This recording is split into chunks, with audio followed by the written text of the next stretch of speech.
Hello everyone and welcome back to another video. My name of course is Resonant, and you may remember quite some time ago that I made a video called Top 5 Mount and Blade Facts That You Might Not Know, and it got a lot of really good response. I had a lot of people messaging me and leaving comments saying there were a lot of things there that they didn't know. And in that video, it wasn't so much Easter eggs all the time. There are a couple of Easter eggs in there, but there were also some mechanics and some things that were going to be added into Mount and Blade but were never added in the end. So it was a little cool video that a lot of people enjoyed. Now, it was quite some time ago and I did have to make a few cuts, thinking that I only really wanted to put in the biggest things and like the large Easter eggs and secrets and mechanics. But looking back, there was a lot of things that I actually missed out on. There was a lot of things that I feel like I can make another video on. I really enjoyed making the last one, researching it, and I was quite surprised by some of the things that I haven't seen. I mean, I've played Mount and Blade Warband for 3 or 4 years now, and there are still things that I don't know about it. We've got Bannerlord coming out soon, and I just thought it would be really cool to go back and see some of the lesser known things.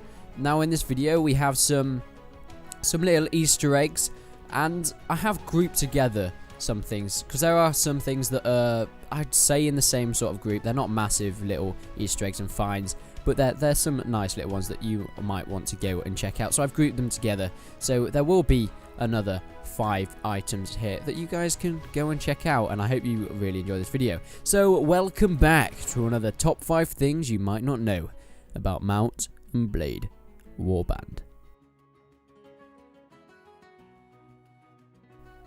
So in my previous video, I mentioned the Black Knights. Now the Black Knights were a faction that you couldn't play as. You couldn't really recruit the Black Knights, but they were sort of wandering around, and they were these elite soldiers that if you came across them, you were most likely going to get destroyed. Now the Black Knights wore their black armor and their black helmets and that good stuff, and you can actually probably recognize them as the admin armor in the Persistent Ward mod. I did mention that. If you guys want to go and check out that video, there'll be a link in the description, or you can go and search it on my channel. I really recommend you do that before watching this one. So I did mention there were Black Knights that were going to be added in, but later they were taken out, and you can still see some of the coding in the files, and of course some modders have brought that out to use, such as the Persistent Ward mod. But in fact, you can use this, and you can find this armor in game. Now, I will specify that you do need cheats turned on for this. This is not something you can find in the vanilla game. You will need a cheat turned on. So when you're loading up a Mount and Blade Warband, make sure you have enable cheats clicked in the configuration settings. But once you're in game, you need to do a certain thing. So to bring up the cheat menu, once you're in the game, you need to do Control and then the little squiggly one, the same button as the hashtag. I can't remember the exact name for it. It's next to the enter. There'll be a little icon on screen now. So you press Control, you press that at the same time, and nothing will happen, but just do it and trust me. You press Control, the little squiggly button, and then you type in cheat menu. No capitals, no spaces. Now, nothing will happen that you can visibly see on the screen. It might spaz out a bit because you're pressing different buttons that will do different things in the vanilla game, but it will have worked if you've typed it incorrectly. And once you've done that, you click on your camp, and then you can go and click on the cheat menu. And if you go into this cheat menu, you can find some items. Now, the first item I will be showing off that I think is really cool in here is the Black Knight armor. Now, this Black Knight armor is very good, as you can see, and it looks pretty badass. You can wear that around on the battlefield and kill men with it. So that was the first thing. Now, the second thing that you can actually find in this cheat menu, which I thought was rather entertaining, which is why I included it in here, was a wedding dress. Now, you can actually get other dresses in this, and you can wear them as a male, but the wedding dress I find the most entertaining, and it looks badass, especially because you can get the headwear and you can get the shoes as well for the wedding dress, and it's quite an entertaining one. As well as clothes and armor, you can also get weapons, all the weapons in the game, but some of the ones that you may not know about is the flintlock pistol.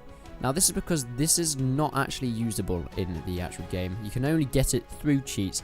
You may have seen it on some multiplayer maps, as admins can spawn it in on native, but the flintlock pistol is as it seems.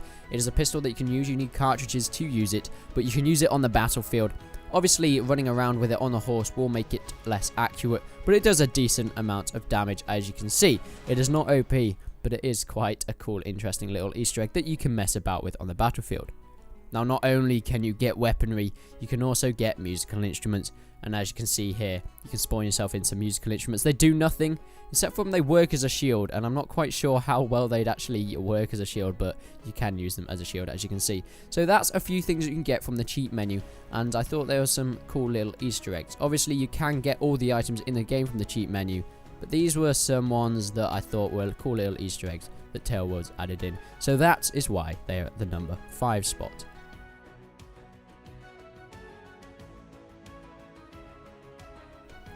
Number 4 is a really small little Easter egg, but I quite like it. It has a lot of story behind it, I think, and it makes a player wonder what really happened here.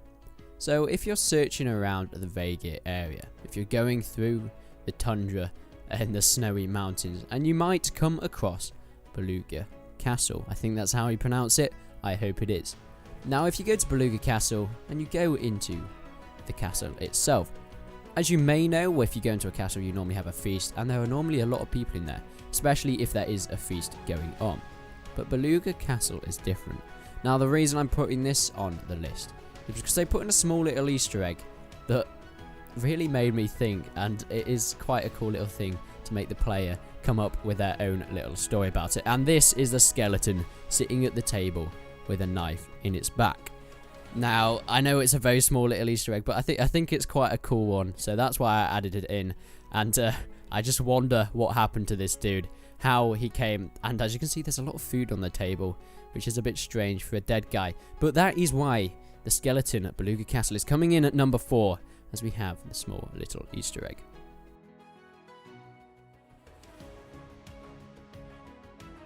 Next, we have something that's not in the native game.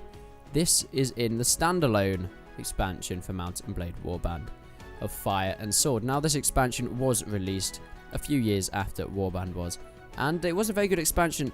Granted, it wasn't quite as popular as the Napoleonic Wars DLC, things of the like, but it is standalone, and I would definitely recommend picking it up if you haven't already. It does have multiplayer, but it also has single player, which is what it's mostly used for.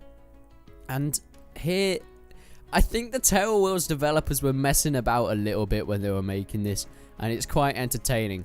There's a certain quest that you can get from King Kyle in the Fire and Sword expansion, and you'll be asked to collect data from a spy. Now, you do know in Mount and Blade you can get quests from kings and counts and things, and they can ask you to do certain things like relay messages, find a bandit and kill him, or you can collect data from this spy in a nearby town.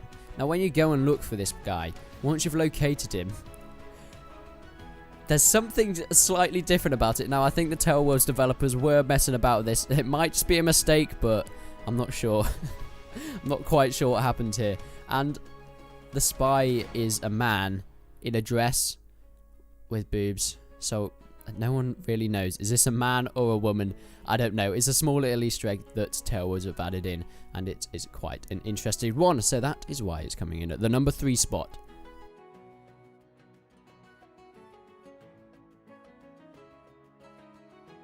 Now, another small little Easter egg that we have here is another place that you have to go to. A bit like the Beluga Castle with the skeleton. If you're travelling around the Rodok area through the mountains, you might come across Glenmar. Now, Glenmar is a small little village on the coast, just in the crevice of a mountain here. And if you go into Glenmar, there's a bit of a sinister side to this village. Unlike other villages, Glenmar at the entrance has some spears in the ground, some weapons in the ground, and skulls on the spears, and as you can see here, helmets as well. So something obviously went down here, and it's really cool to see Tailworld's putting at least little Easter eggs like this, like the skeleton, and like Glenmar with the skulls and the dead people. It's really nice to see the little Easter eggs. Maybe there was a slight backstory to Mount and Blade that they've not really told us, but I really like to see these little Easter eggs, and I hope they definitely put some more things like this in Bannerlord. Obviously, Warband was one of their first games, so they weren't going too much out on the Easter eggs, but let's hope in Bannerlord we can get some really cool things that we'll be able to see. And yeah, so let's move on to the number 1 spot.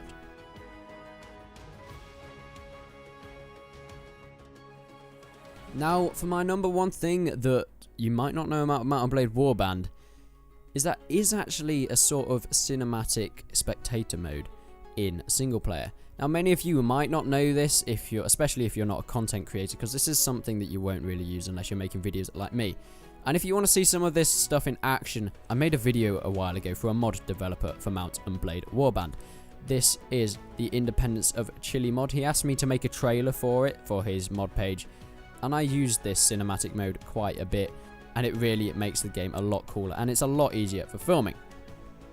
Now, of course, you need the cheat modes enabled on this, and you'll actually need to enable editing as well. You may think, why would you need to do that? Well, if you go into Mount and Blade Warband and you go into a battle, you'll need to be in a battle for this, and you have some certain hotkeys that you can use. So you have Control F9, which is going to put everyone in slow motion. People are going to be running around in slow motion, and that is really cool. You have Control F11, which is going to pause the game entirely, and you have Control F5. And Control F5 is a very interesting one because it lets your character that you play as be controlled by AI, which you may think, why would you want to do that? Well, if you do Control E with the enabled editing mode on, you will go into a sort of spectator mode. Now, you can fly around here, you can do stuff, but obviously you can't control your menu. Your guy will just stand there. So if you do Control F5 first, they will be controlled by the AI, and then you can go into spectator mode. Here you can fly around, you can get some cool cinematic shots. If you press Control H, it will hide the health bar. And I think this is really useful for doing little cinematics and stuff like that. And some of you may have known this stuff, but there are a lot of people that might not have, especially content creators on this one, because I'm not sure why anyone else would use it unless you're making a cool little cinematic video. But if you are, I hope this was really helpful for you, especially that last one. It's probably my favourite. So I know you guys, a lot of you may have known some of this, if not all of it, but if there was one thing in here that you didn't know, remember to leave your comments down below, and I'd love to see some screenshots of people wearing the wedding dresses in battle with their troops and all that good stuff. So I really hope you guys enjoyed this video. That was just another few things that you might not know about Mount and Blade Warband, and I'm really excited to see what Bannerlord can bring us, some little Easter eggs that we're going to have to find out ourselves. Remember, if you have any more suggestions for videos, just leave them down in the comments. I really love to see your suggestions, and I will almost definitely be doing them. But other than that, guys, I really hope you enjoyed this video. Remember to give it a thumbs up if you enjoyed it. You know what to do if you didn't. But stay subscribed to the channel for more content on Mount and Blade Warband and other historical games as the like. But until then, I will see you in the next one.